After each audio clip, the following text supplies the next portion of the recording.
नमस्कार। आज 31 जुलाई है और आज के ही दिन 1930 में मुंशी प्रेमचंद जी का जन्म बनारस में हुआ था। उनका असली नाम धनपत राय श्रीवास्तव था। ये उनका 141वां जन्म दिवस है। वो हिंदी और उर्दू के सर्वाधिक लोकप्रिय उपन्यासकार, कहानीकार थे। उन्होंने गबन, कर्मभूमि, गोदान आदि लगभग 1.5 दर्जन उपन्यास तथा कफन, पूस की रात, बड़े घर की बेटी, 2 बैलों की कथा आदि 300 से अधिक कहानियाँ लिखी हैं। उनमें से मैं आज आपको पूस की रात कहानी सुनाने जा रही हूँ। ये कहानी भारत के हर गरीब किसान की है जो जी तोड़ मेहनत करते हैं और बदले में उन्हें 2 वक्त की रोटी तो क्या, कर्ज उतारने भर तक का पैसा नहीं मिलता। तो शुरू करते हैं। हल्कू ने आकर स्त्री से कहा, सहना आया है, लाओ जो रुपए रखे हैं उसे दे दूं, किसी तरह गला तो छूटे। मुन्नी झाड़ू लगा रही थी, पीछे फिरकर बोली, 3 ही रुपए हैं, दे दोगे तो कंबल कहाँ से आवेगा? माघ पूस की रात हार में कैसे कटेगी? हार यानी कि खेत। उससे कह दो फसल पर दे देंगे, अभी नहीं। हल्कू एक क्षण अनिश्चित दशा में खड़ा रहा। पूस सिर पर आ गया। कंबल के बिना हार में रात को वह किसी तरह सो नहीं सकता, मगर सहना मानेगा नहीं। घुड़कियां जमावेगा, गालियां देगा, बला से जाड़ों में मरेंगे, बला तो सिर से टल जाएगी। यही सोचता हुआ वह अपना भारी भरकम डील लिए हुए, जो उसके नाम को झूठ सिद्ध करता था, स्त्री के समीप आ गया और खुशामद करके बोला, दे दे, गला तो छूटे, कंबल के लिए कोई दूसरा उपाय सोचूंगा। मुन्नी उसके पास से दूर हट गई और आंखें तेरती हुई बोली, कर चुके दूसरा उपाय, जरा सुनूं तो कौन सा उपाय करोगे? कोई खैरात दे देगा कंबल, न जाने कितनी बाकी है जो किसी तरह चुकते ही नहीं आती। मैं कहती हूँ तुम क्यों नहीं खेती छोड़ देते, मर मर काम करो, उपज हो तो बाकी दे दो, चलो छुट्टी हुई। बाकी चुकाने के लिए ही तो हमारा जन्म हुआ है। पेट के लिए मजदूरी करो, ऐसी खेती से बाज आए। मैं रुपए ना दूंगी, ना दूंगी, ना दूंगी। हल्कू उदास होकर बोला, तो क्या गाली खाऊं? मुन्नी ने तड़प कर कहा, गाली क्यों देगा? क्या उसका राज है? मगर ये कहने के साथ ही उसकी तनी हुई बोहें ढीली पड़ गईं। हल्कू के उस वाक्य में जो कठोर सत्य था, वह मानो एक भीषण जंतु की भांति उसे घूर रहा था। उसने जाकर आले पर से रुपए निकाले और लाकर हल्कू के हाथ पर रख दिए। फिर बोली, तुम छोड़ दो अब की से खेती, मजदूरी में सुख से एक रोटी तो खाने को मिलेगी, किसी की धौंस तो ना रहेगी। अच्छी खेती है, मजदूरी करके लाओ, वह भी उसी में झोंक दो, उस पर धौंस। हल्कू ने रुपए लिए और इस तरह बाहर चला मानो अपना हृदय निकाल कर देने जा रहा हो। उसने मजदूरी से एक एक पैसा काट काट कर 3 रुपए कंबल के लिए जमा किए थे। वह आज निकले जा रहे थे। एक एक पग के साथ उसका मस्तिष्क पानी दीनता के भार से दबा जा रहा था। पूस की अंधेरी रात, आकाश पर तारे भी ठिठुरते हुए मालूम होते थे। हल्कू अपने खेत के किनारे ओक के पत्तों की एक छतरी के नीचे बांस के खटोले पर अपनी पुरानी गाड़ी की चादर ओढ़े पड़ा कांप रहा था। खाट के नीचे उसका संगी कुत्ता जबरा पेट में मुंह डाले सर्दी से कूं कूं कर रहा था। दोनों में से एक को भी नींद नहीं आ रही थी। हल्कू ने घुटनों को गर्दन में चिपकाते हुए कहा, क्यों जबरा, जाड़ा लगता है? कहता तो था घर में पुआल पर लेटे रहो, तो यहाँ क्या लेने आए थे? अब खाओ ठंड, मैं क्या करूं? जानते थे मैं यहाँ हलवा पूरी खाने आ रहा हूँ। दौड़े दौड़े आगे आगे चले आए, अब रो नानी के नाम को। जबरा ने पड़े पड़े दुम हिलाई और अपनी कू कू को दीर्घ बनाता हुआ कहा, कल से मत आना मेरे साथ, नहीं तो ठंडे हो जाओगे। यह पछुआ ना जाने कहाँ से बर्फ लिए आ रही है। पछुआ यानी कि पश्चिम से आती हुई ठंडी हवा।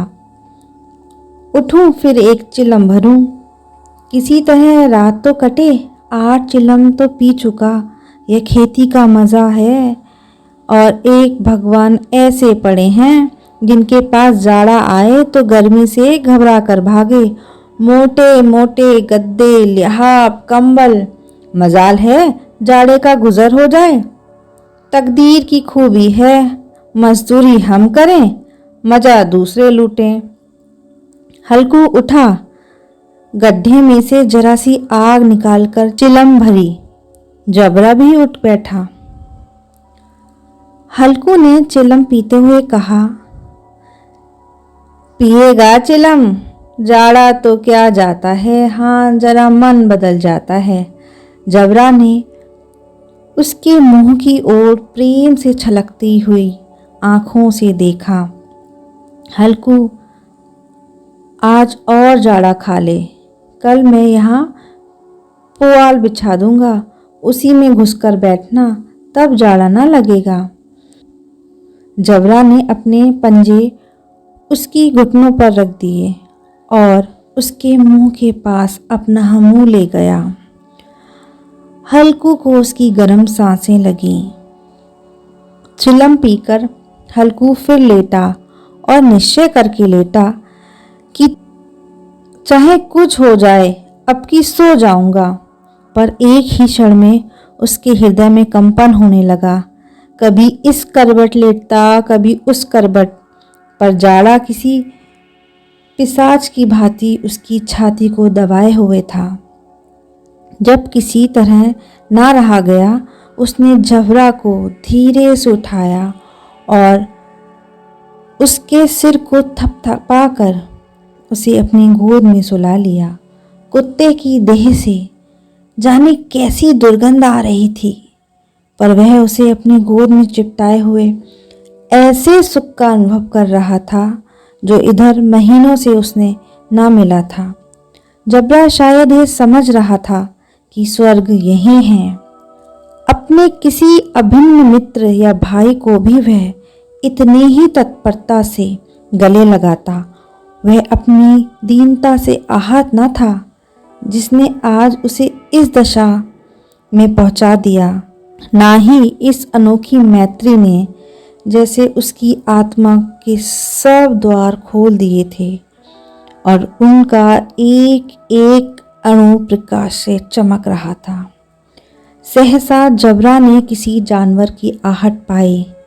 इस विशेष आत्मीयता ने उसमें एक नई स्फूर्ति पैदा कर रही थी जो हवा के ठंडे झोंके को तुच्छ समझती थी। वह झपट कर उठा और छपरी से बाहर आकर भौंकने लगा। हल्कू ने उसे कई बार पुचकार कर बुलाया, वह उसके पास ना आया।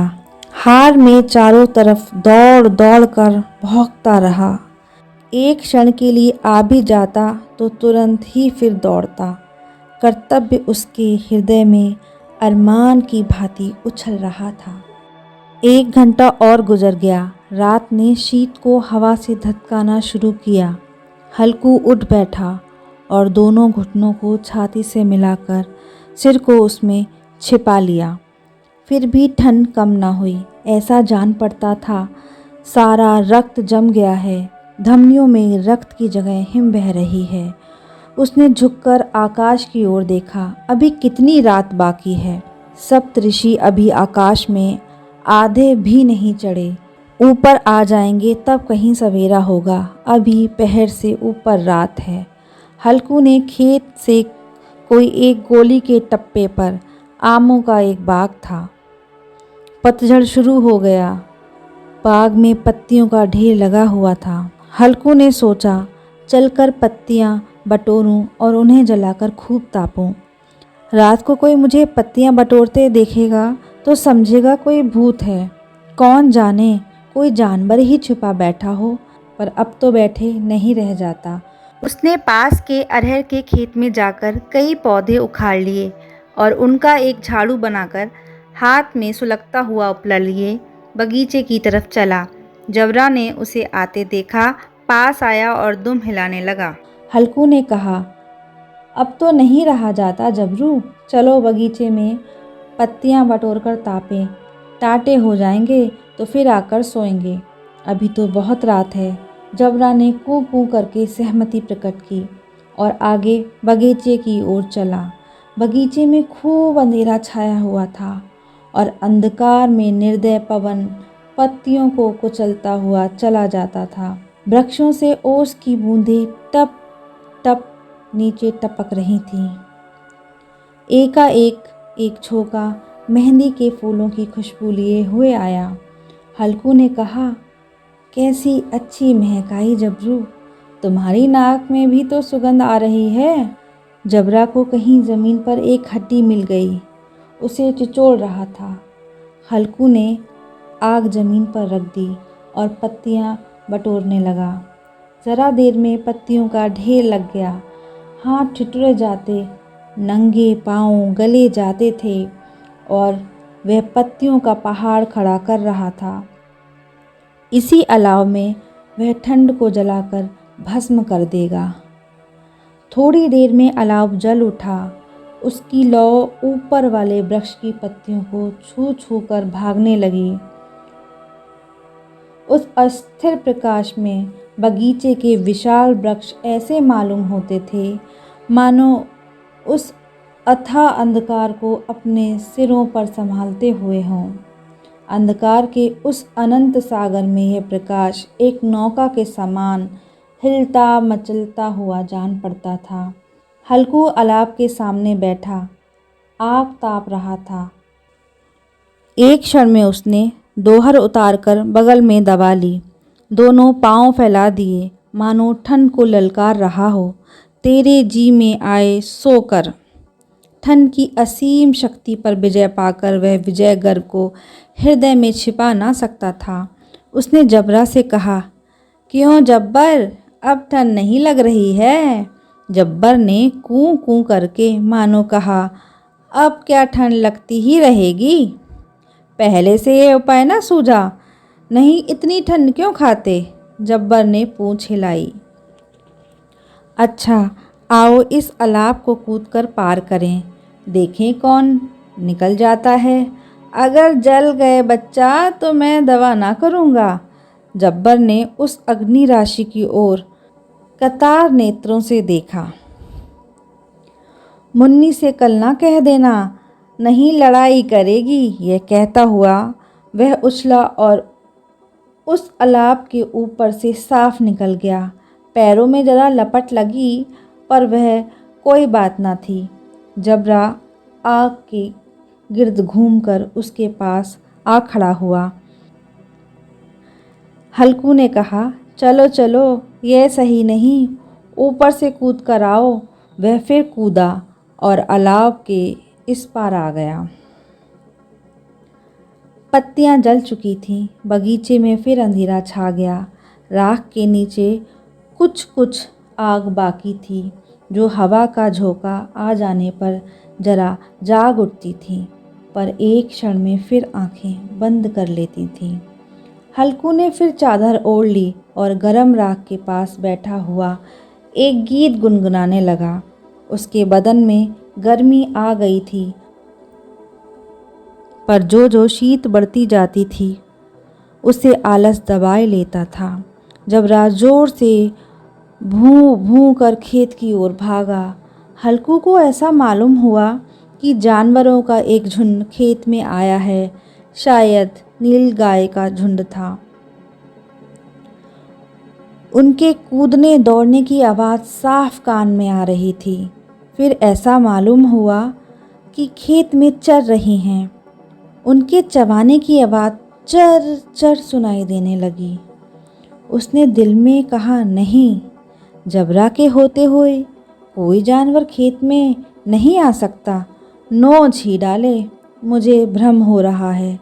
कहा, अब तो कुछ नहीं सुनाई देता, मुझे भी कैसा धोखा हुआ।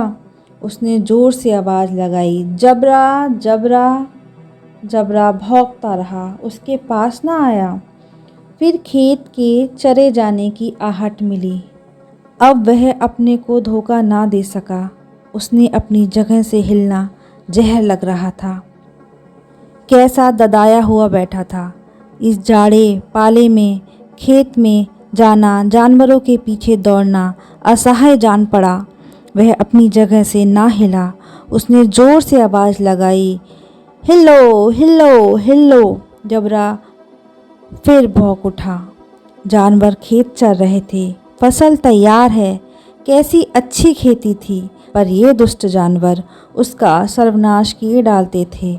हल्कू पक्का इरादा करके उठा और 3 कदम चला, पर एकाएक हवा का ऐसा ठंडा चुभने वाला बिच्छू के डंक का सा झोंका लगा कि वह फिर बुझते हुए अलाव के पास आ बैठा और राख को कुरेद कर अपनी ठंडी देह को गरमाने लगा। जबरा अपना गला फाड़ डालता था। नीलगाय खेत का सफाया किए डालती थी और हल्कू गरम राख के पास शांत बैठा हुआ था। अकर्मण्यता ने रस्सियों की भांति उसे चारों तरफ से जकड़ रखा था। उसी राख के पास गरम जमीन पर वही चादर ओढ़कर सो गया। सवेरे जब उसकी नींद खुली तब चारों तरफ धूप फैल गई थी और मुन्नी कह रही थी कि आज सोते ही रहोगे? तुम यहाँ आकर रम गए और उधर सारा खेत चौपट हो गया। हल्कू ने उठकर कहा, क्या तू खेत से होकर आ रही है? मुन्नी बोली, हाँ, सारे खेत का सत्यानाश हो गया। भला ऐसे भी कोई सोता है? तुम्हारे यहाँ मड़ैया डालने से क्या हुआ? हल्कू ने बहाना किया, मैं मरते मरते बचा, तुझे अपने खेत की पड़ी है। पेट में ऐसा दर्द हुआ कि मैं नहीं जानता हूँ। दोनों फिर खेत के डाट पर आए। देखा सारा खेत रौंदा पड़ा हुआ है और जबरा मड़ैया के नीचे चित लेटा है, मानो प्राण ही ना हो। दोनों खेत की दशा देख रहे थे। मुन्नी के मुख पर उदासी छाई थी, पर हल्कू प्रसन्न था। मुन्नी ने चिंतित होकर कहा, अब मजदूरी करके मालगुजारी भरनी पड़ेगी। हल्कू ने प्रसन्न मुख से कहा, रात को ठंड में यहाँ सोना तो ना पड़ेगा। तो ये थी आज की कहानी, पूस की रात। आई होप कि आप सबको ये पसंद आई होगी। प्लीज़ मेरे चैनल को लाइक करें, सब्सक्राइब करें, अपने दोस्तों के साथ शेयर करें। Thank you so much.